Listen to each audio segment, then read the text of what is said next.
Hello everyone. আজি আহিছো Mystique Mayong, a luxurious retreat. এখন আছে Pobitora ৰোডত ৰজা মায়ঙত। Pobitora অভয়াৰণ্যৰ একদম কাষতে। বৰ ধুনীয়া ৰিজৰ্ট এখন। নতুনকৈ আৰম্ভ হৈছে।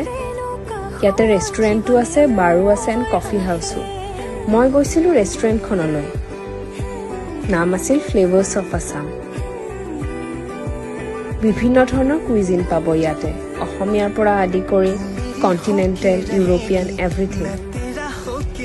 মই ট্ৰাই কৰিছিলোঁ আছামিজ থালি আৰু কিছুমান starter, fish finger, green chilli chicken must try, Assamese thali, chunga chicken, হাঁহৰ মাংস, পাতত দিয়া মাছ, সকলো পাব ইয়াতে। আহি চাবচোন, বৰ ধুনীয়া লাগিব। ধন্যবাদ।